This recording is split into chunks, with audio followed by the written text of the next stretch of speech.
ጢሞቴዎስ ምዕራፍ 4 ቁጥር 3 በስካር የተመላለሳችሁበት ያለፈው ዘመን ይበቃል ይላል።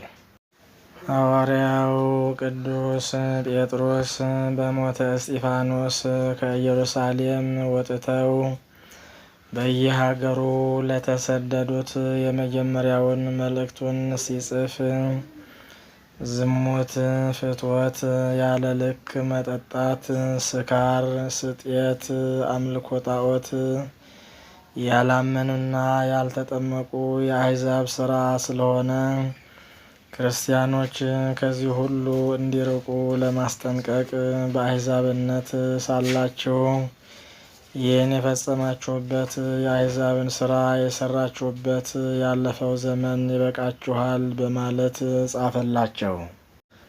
ስካርና ስጥየት ተቀራራቢ ነው። ስክረት በልቶ ጠጥቶ ሲዘፍኑ ሲያጨበጭቡ ማደር ነው። ስጥየት እንደ ሞተ ሰው ወድቆ ተዘርሮ ማደር ነው። አባቶች የተታደው ማዕዱ ጽዋ ከአንዱ ዋንጫ አትለፍ ብለው ሥርዓት ሰርተዋል።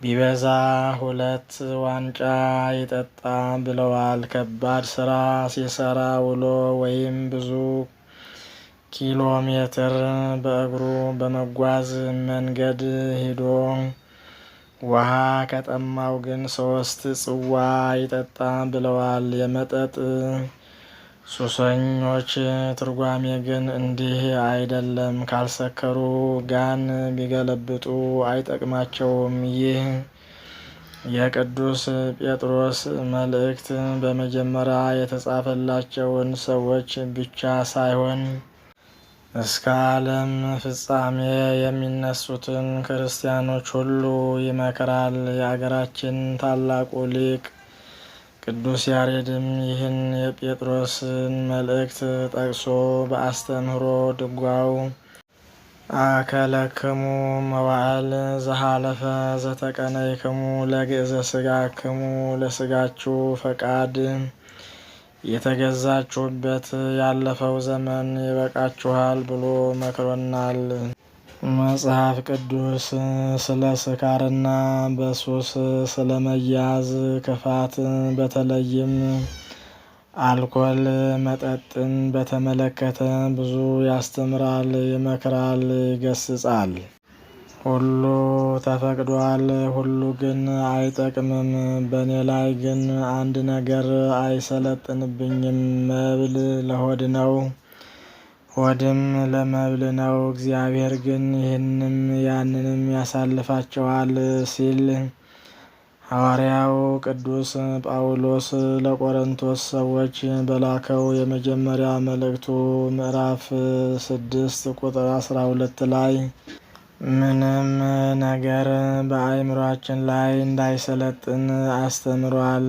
በዚሁ መልእክት ምዕራፍ 5 ቁጥር 11 ላይ ደግሞ ከሚሰክሩ ሰዎች ጋር የሚኖርን ኅብረት ከልክሏል።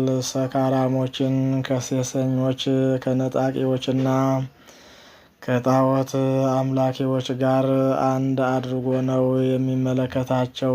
ከዚህ ትንሽ ዝቅ ብሎ በምዕራፍ 6 ቁጥር 9 ላይ ሰካራሞች እንደ አመንዝራዎች፣ ሌቦች፣ ተሳዳቢዎች ሁሉ የእግዚአብሔርን መንግሥት እንደማይወርሱ አስተምሯል። ስካር ከሥጋ ሥራዎች ጋር አንዱ ሆኖ የተጠቀሰ ነው። ሐዋርያው ቅዱስ ጳውሎስ ስለ መጠጥ አስከፊነት ብዙ ነገሮችን አስተምሯል።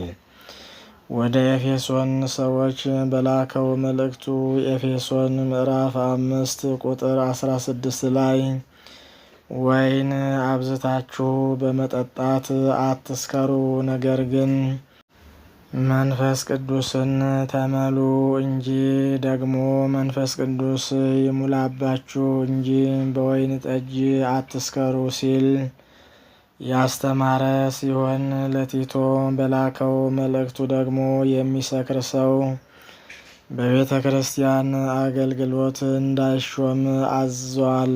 ስለዚህ ሰው ከሰከረ የሴት ጠለፋን ያካሄዳል፣ አስገድዶ ሴትን ይደፍራል፣ ከአመንዝራዎች ጋር ይዳራል፣ ብዙ የኃጢአት ስራዎችን ይፈጽማል። በመጨረሻም በራሱም ሆነ በሰው ላይ ሞትን ያመጣልና ከመጠጥና ከስካር ራሱን መጠበቅ አለበት።